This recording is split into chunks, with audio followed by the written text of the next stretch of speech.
I turned down my dream job to spend time with my dad, and it became the most important decision of my life. My name's Jody Friedman, and I help high-achieving leaders rebuild their identity so their energy, their influence, and their income can grow without burning down their health, their family, or their integrity in the process. The call came in on a Tuesday. LA Galaxy needed a slow-motion replay operator for one of their games. This was the dream sports gig that I've been chasing for years. Soccer was my sport growing up, and this could have led to World Cup broadcasts traveling around the world, the kind of opportunity that defines careers. But that same day, my dad was coming over to spend time with me and my newborn son. See, my dad, he'd been in and out of the hospital with pneumonia, and I had to choose between the identity that got me here and the man that I was becoming.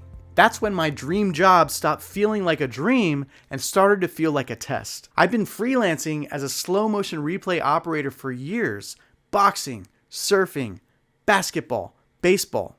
But soccer, that was my holy grail. That job would validate everything, prove that I'd made it in sports broadcasting. The performer in me was screaming, "Say yes, this is what we've been working toward." But something deeper was whispering, "What does your dad need right now?" What made it harder for me was remembering how he used to show up for me. When I was younger, my dad would take me all over town. Sometimes we'd drive hours to my club's soccer games. He showed up when it mattered. Now he was struggling with his health, in and out of the hospital, with pneumonia, and was coming to spend time with me and his grandson. This was my chance to show up for him the way that he'd shown up for me. Suddenly, it wasn't about soccer anymore. It was about him. That's when the old voice kicked in. Every part of my old wiring showed up at once. The performer had an argument ready for me. "If you don't say yes, you'll fall behind. This is soccer. This is your sport. This leads to World Cup and Olympic broadcasts." But I was starting to question those rules. What if there were other ways to define success? What if being there for my dad was more important than being there for my career? There's actually a whole framework about this kind of radical identity reconstruction over at wrecktheroom.com if you're curious. But anyway, what happened next taught me the difference between opportunity and love. On paper, it was perfect. That's what made it dangerous. Great pay, dream sport, career advancement. Everything about it made sense, except the timing. My dad was dealing with health issues, and he wanted to spend time with his son and his grandson. My career wanted me to choose performance over presence. The test wasn't about soccer skills. It was about what kind of man I was becoming. Turning down the LA Galaxy was the first time I chose him over my future. What I was really saying was, "You showed up for me, Dad. Now I show up for you." Now, I didn't say all that out loud, but that's what the no meant. The present man understood something that the performer never could.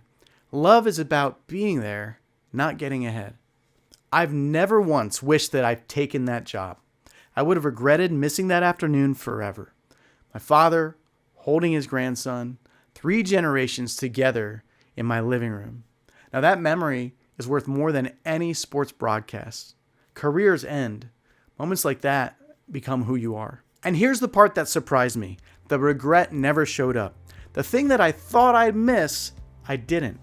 But I wouldn't have to spend the rest of my life regretting missing that afternoon with my dad and my son.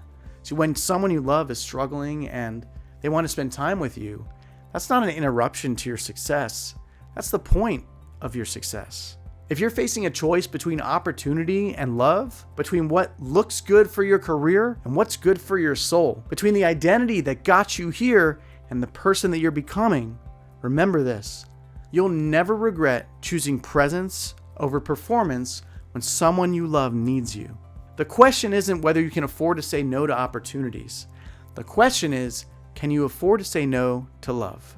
If this made you think about your own dad or your mom or someone you love, your kids, save this video.